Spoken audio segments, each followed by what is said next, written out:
Alrighty, hey guys, how's it going?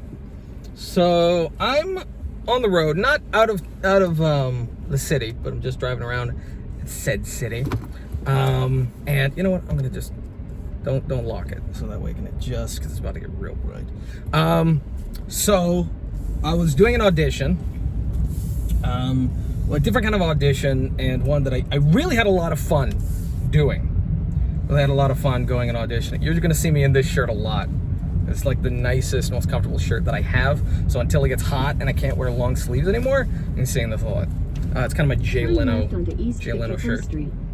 But what's the thing? So I had an audition, and it had a script. I'm not gonna tell you what it's for, all this kind of stuff. And you know, fingers crossed that I'll get it. But you know, I'm not gonna, you know, I'm not gonna bank on it. Never do that. Never bank on getting a role. No matter how confident you are, you know, expect to not get it. Okay? It's just better to expect to not get it than to think, you know, be confident that you're like, oh, I got that, totally got that, and you start making plans around it. That's the worst thing to do. So many people that are like new to acting, new to auditions, and new to all the kind of stuff tend to do that a lot. I did that like the first couple years. But after you've had so many good auditions that went nowhere, eventually you do just kind of, you know,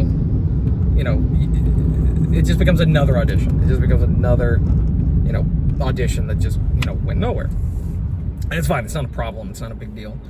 But so there was a script, but I'm not going to show you it to you. Just like a real quick flash. There was a script, but the most of it was improv, which I loved. I love the fact that it was improv.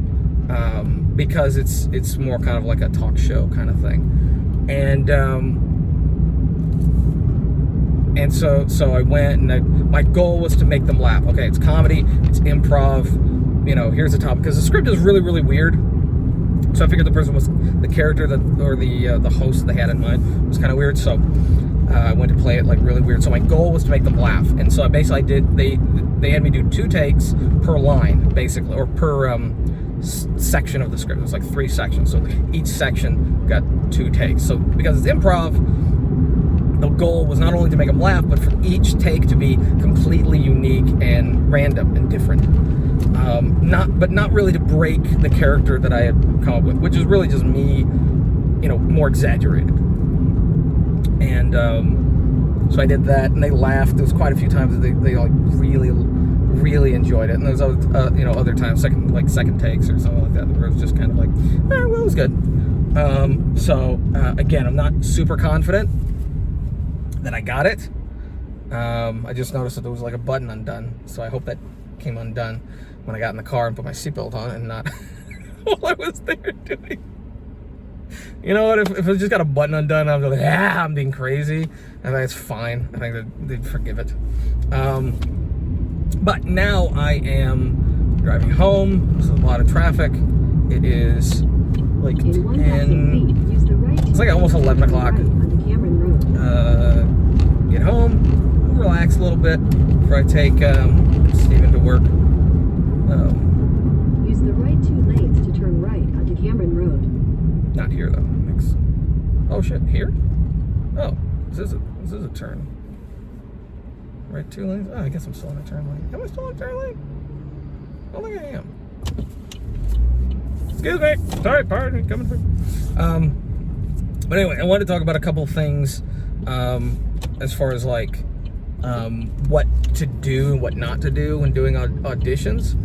Number one, even if it is improv like mine was, which is very rare, normally auditions are going to be, you know, scripted, and you got to be by the script. Read the script. Read the script. Memorize the script. It drives me crazy how many people will, like, you know, go in for an audition and have never even looked at it. You know, they were emailed it or sent it, you know, weeks ago, and they still haven't even looked at it, and that drives me crazy. I've done a couple auditions, and, you know, in person. I've hosted a couple auditions, or directed, I guess, casting directed a couple auditions, and it's crazy that there's like so many people that just don't read the script. It's bananas. Like, why? Read it. like, how else are you going to be able to, you know, portray any sort of thing that I'm looking for if you've not read it? Like, it's crazy. So definitely do that.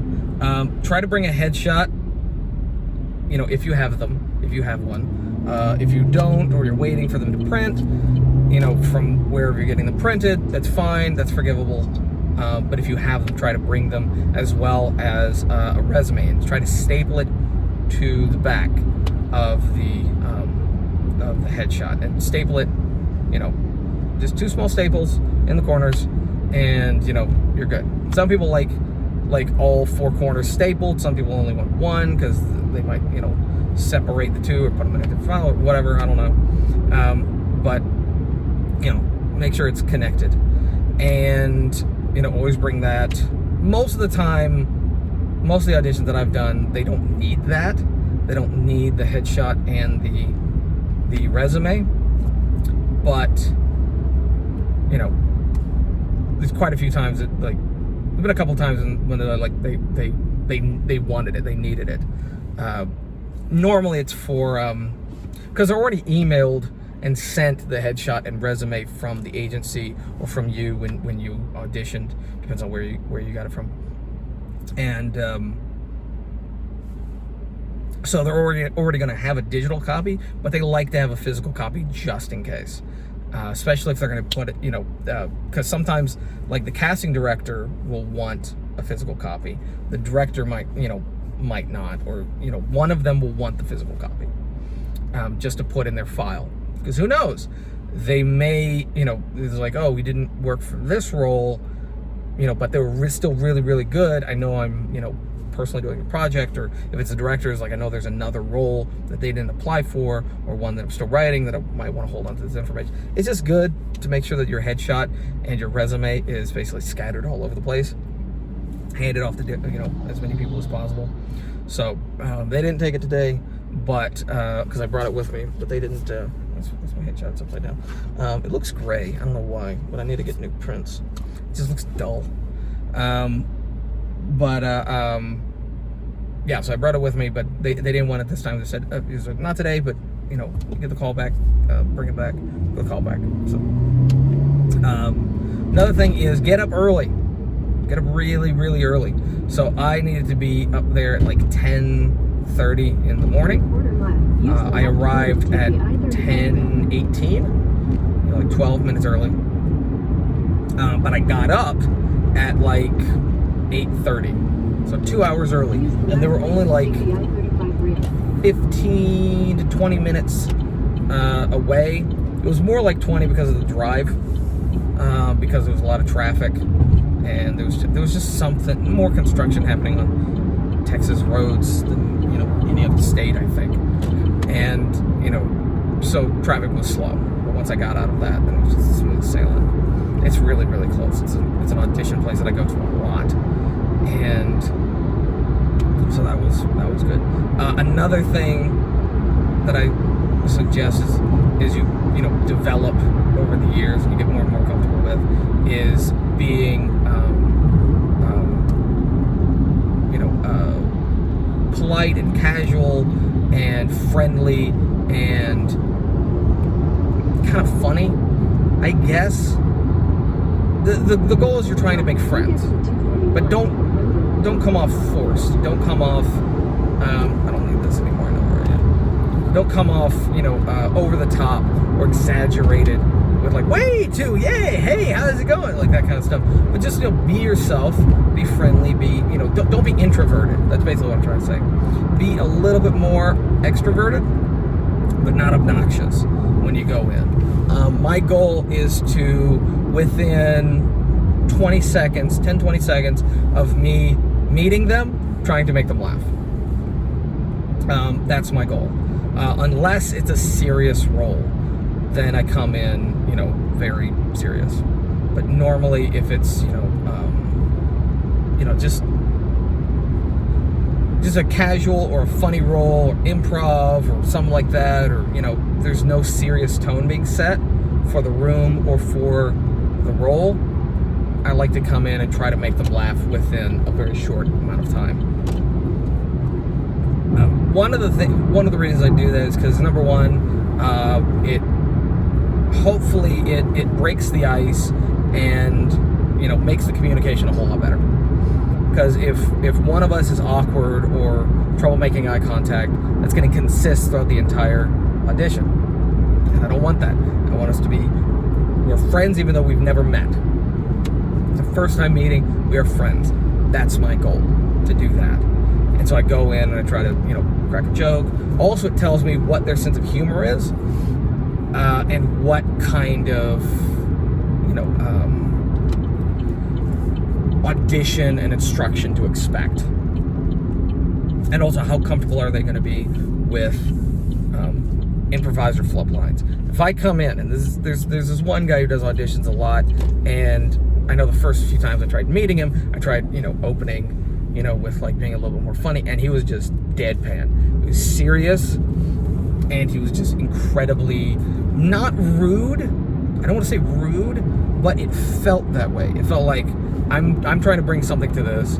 I'm trying to be, you know, cordial and inviting, and, you know, you're just coming at me, you know, just with nothing, with absolutely nothing. And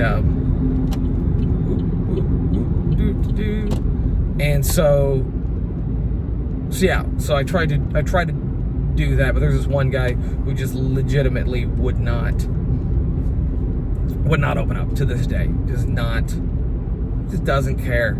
He's just there. He's doing the audition. He's got a bunch to do. In and out. All right, bye. Not even a good job. Not even see you later. None of that. You come in. There's your spot. Slate your name. There's lines. All right, good. Get out. And he never. So those, like, I'll give you an example. There was one, and this is kind of disheartening, and you're gonna run into these people, but they're not bad. Okay, they're not bad people. They have a job. They're doing that job, and they see so many people during these auditions that they don't care to make friends. They don't care to be as gracious or be as open as possible. They're just like, they have their thing, they do their thing, that's it. And so I go in, and so there's supposed to be this role that had like 4 guys, and we're all supposed to be like buddies. We're supposed to be like sitting on a couch, and we're supposed to be like buddies. I think it was for like a sports drink or something like that, or a beer or something like that. And we're doing the audition, and I didn't get the role, so whatever, I don't even care.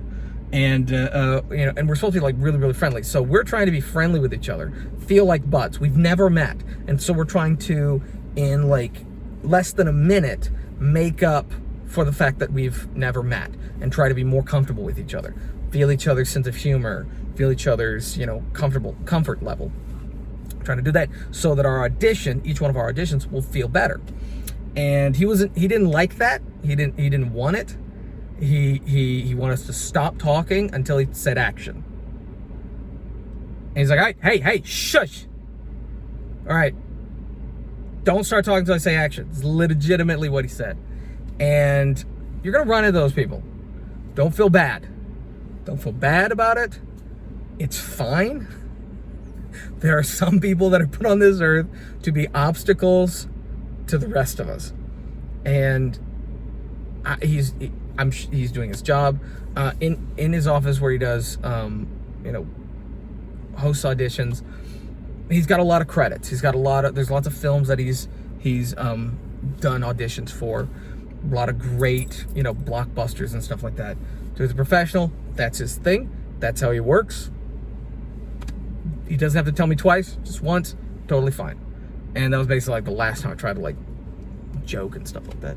That was also there was another time they were trying to create a fake sound crew kind of thing, and they had so they had one person supposed to be the camera person, one person supposed to be the lights person, one person supposed to be the director, one person supposed to be sound. And I've done sound before, so the first time I went in, I was like, "Oh, cool, sound! I'll be an actual sound person, show them what it's supposed to look like." And they handed me like lights, and I was like, "I don't do lights," but I didn't say anything. But they called me back for the callback, so I got a callback, And I go in, and they're like, all right, just grab whatever thing you want to grab. And I was like, I'm going to grab the pole because I actually do sound, so I'm going to do that. And he looked at me, he's like, okay, whatever. It's the same guy. It was just cold, but whatever, it's totally fine. I didn't feel confident about that one anyway. Not that I didn't give it my all in the audition. I just, I left there and I was like, yeah, probably not good. No, that's probably not gonna be a thing. So I mean, they just wanted me to stand there, and if they're wanting someone to stand there, they're probably gonna want someone who's better looking. I mean, just being honest. So anyway, so remember your lines. Get up early. Try to be friendly and polite. Don't always joke, because not everything's a joke, but try to be friendly and polite. Make sure you're showered. I know some of this may seem kind of obvious, but for some people it's not. Make sure you're showered, make sure you're clean, wear appropriate attire. Don't come in pajamas. Don't come in a 3-piece suit. If you're just supposed to be someone, in like a restaurant, just like a fast food restaurant, if that's the audition, don't come in a 3-piece suit. Just dress appropriately for whatever the role may entail. And last but not least, text your agent. Let them know how it went. I like doing that. Just let my agent know that I'm here. But anyway, that's pretty much it. It's like a 16-minute vlog.